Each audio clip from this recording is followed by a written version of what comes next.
Imagine a nation buying Manhattan, not once, but twice, with the value of its imperial palace grounds. This was Japan in the late 1980s, an economic titan on an unprecedented ascent.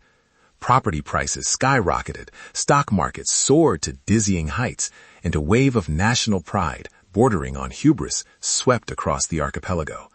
Japanese companies were acquiring iconic Western brands. Their technology was unrivaled, and economists worldwide debated whether Japan's unique model would permanently eclipse the West. The wealth felt boundless, a golden age where prosperity seemed infinite, fueled by easy credit and speculative fervor. Dreams of endless growth seemed within reach, creating a collective delusion that made everyone believe this spectacular ride would never end. Consumers splurged, corporations expanded aggressively, and banks lent with reckless abandon, confident that asset values would only ever climb. This era, known as the bubble economy, was a spectacle of excess, a breathtaking display of economic might that captivated the world and left its own people feeling invincible. But beneath the glittering surface, dangerous cracks were forming, preparing for a seismic shift no one could have predicted. Then the unthinkable happened. In 1990, the bubble burst with a terrifying pop. Stock markets plummeted, wiping out trillions in wealth overnight. Property values, once considered untouchable, began a long, agonizing descent, leaving a trail of bankruptcies and foreclosures. The initial shock was immense, a collective gasp as the dream of perpetual prosperity evaporated. Japanese households, once flush with assets, suddenly faced stagnant wages and an uncertain future. What was the government's response? A series of hesitant, often contradictory measures. They cut interest rates, then raised them, attempting to deflate the bubble gently without causing a crash, a delicate balancing act that ultimately failed dramatically. Instead of confronting the crisis head-on, policymakers, bound by traditional thinking, underestimated the depth of the problem, leading to crucial delays. This indecision allowed a localized economic tremor to transform into a devastating earthquake, setting the stage for decades of economic stagnation.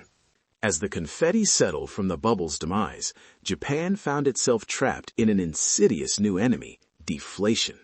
Prices began a relentless downward spiral, making consumers delay purchases and businesses postpone investments, waiting for goods to become even cheaper. This created a vicious cycle, strangling demand and suffocating growth. Compounding the misery were the zombie banks, financial institutions burdened by massive bad loans from the bubble era. Instead of forcing these banks to clean up their balance sheets, the government engaged in forbearance, allowing them to limp along, effectively diverting capital from healthy businesses.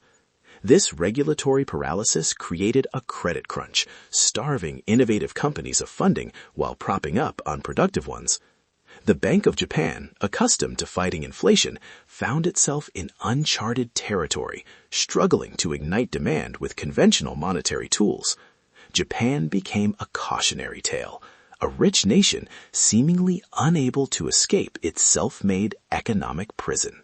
While policymakers grappled with deflation and banking crises, a more profound existential threat was quietly tightening its grip: demographics. Japan, a nation famed for its longevity, was also experiencing a rapidly aging population and a dramatically falling birth rate.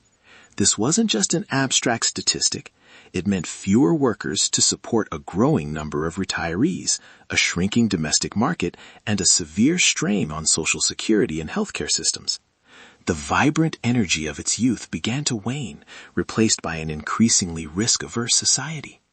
Companies, facing dwindling demand and a conservative workforce, became hesitant to innovate or invest aggressively.